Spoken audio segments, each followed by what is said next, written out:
اور اس دن تمام خواتین جمع ہوتی، سرکار دو عالم صلی اللہ تعالیٰ علیہ وآلہ وسلم انہیں دین کے احکامات بتاتے اور پھر ان کو تبلیغ کرتے.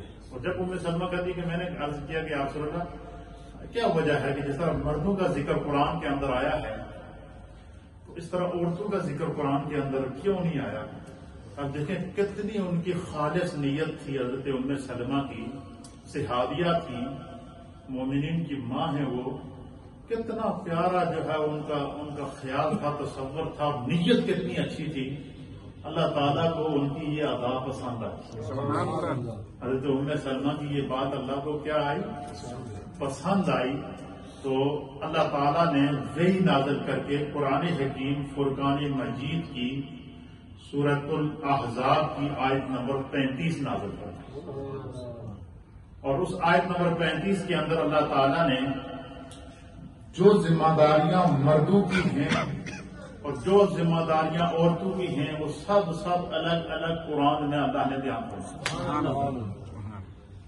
ہر ایک کی کہ جو ذمہ داری مرد کی ہے وہی عورت کی ہے، جو مرد کے ذمہ جو چیز ہے وہ عورت اس سے بری ذمہ نہیں ہے. اب ام سلمہ نے جب یہ سوال کیا کہ یا رسول اللہ جس طرح مردوں کا قرآن میں ذکر آیا اس طرح عورتوں کا بھی قرآن میں ذکر آنا چاہیے یا میری نظر سے نہیں گزرا، تو اللہ تعالیٰ نے وحی نازل کر کے اللہ نے فرمایا کہ ان المسلمین والمسلمات. کتنا پیارا خطاب ہے. اللہ فرماتا ہے کہ بے شک مسلمان مرد والمسلمات اور مسلمان عورت. اس کا معنی کیا ہوا کہ جس طرح اسلام مرد کے لیے ضروری ہے اسی طرح عورت کے لیے بھی ضروری ہے. والمؤمنین والمؤمنات، حضور نے فرمایا کہ اور مومن مرد اور مومن عورتیں. یہاں فرمایا کہ جس طرح مرد کا اللہ اور اس کے رسول کے اوپر اور ان کے احکامات دین کے اوپر ایمان لانا ضروری ہے، اور میں اسی طریقے سے عورت کا بھی اس کے اوپر ایمان لانا ضروری ہے. یہ نہیں کہ مرد کے لیے کوئی الگ دین ہے اور عورت کے لیے کوئی الگ دین ہے. یہ نہیں کہ مرد کا اسلام کوئی اور ہے اور عورت کا اسلام کوئی اور ہے. یہ نہیں کہ مرد کا ایمان کوئی اور ہے اور عورت کا ایمان کوئی اور ہے. اللہ تعالیٰ نے قرآن کے اندر پھر مشترکہ طور پر مرد اور عورت کی جو دینی ذمہ داریاں ہیں ان کا ذکر کیا. پہلے کیا فرمایا کہ ان المسلمین والمسلمات والمؤمنین والمؤمنات والقانتین والقانتات. فرمایا کہ بے شک جو ہے وہ فرما برداری کرنے والے مرد، قناعت اختیار کرنے والے مرد اور قناعت اختیار کرنے والی عورتیں. فرما برداری کرنے والے مرد اور فرما برداری کرنے والی عورتیں. والصادقین والصادقات. اللہ فرماتا ہے کہ بے شک سچ بولنے والے مرد اور سچ بولنے والی عورتیں. اب یہاں پر یہ دونوں چیزوں کو اللہ نے الگ الگ ذکر فرما کر خدا کیا پیغام دے رہا ہے قرآن کے اندر کہ جس طرح ایمان لانا مرد کے لیے ضروری ہے اسی طرح ایمان لانا عورت کے لیے ضروری ہے. جس طرح اسلام مرد کا ہے اسی طرح اسلام عورت کا ہے. عورت کے لیے بھی اسلام پر قائم رہنا ضروری ہے.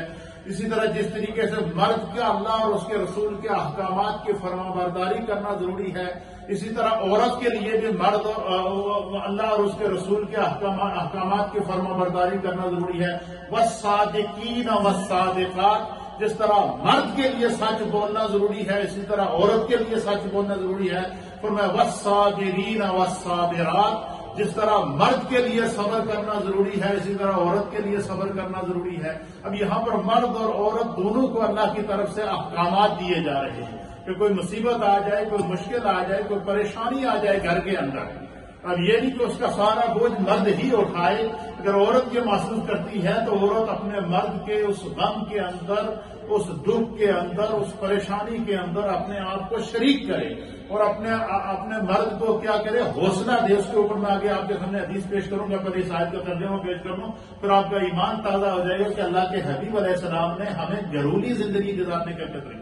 یہ جو میں نے پچھلے جمعے آپ کو جو ہے وہ اس کے اوپر درس دیا 2 جمعوں سے تقریباً، تو اس کے اوپر میرے پاس بہت سارے سوالات آئے ہیں، مختلف قسم کے خواتین کی طرف سے سوالات آئے ہیں.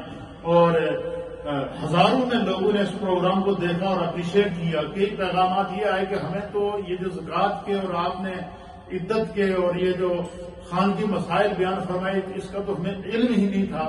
اس میں سے کئی لوگوں نے سوال کیا. ایک سوال یہ آیا، بلکہ ہمارے نوازی عالی امتیاز صاحبوں کی طرف سے یہ سوال آیا کہ بھائی آپ نے زکوٰۃ کے طلاق کے اور خلا کے مسئلے تو بیان کیے ہیں، لیکن اس میں اگر کسی نے بیوی کو طلاق دے دی تو اس کے پاس گواہ نہیں ہے تو اس کا کیا حکم ہے. انشاءاللہ اس پر بھی میں آگے چل کے بیان کروں گا.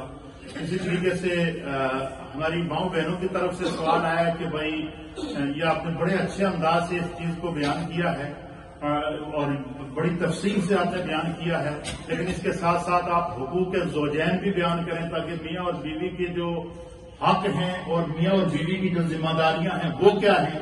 جب اس کے اوپر گفتگو کریں گے تو اس سے کیا ہوگا، خاندان کے اندر محبت اور یگانگت میں اضافہ ہوگا. اسی طریقے سے مختلف قسم کے سوالات جو ہے وہ آئے تو اس سے مجھے ایک خوشی ہوئی.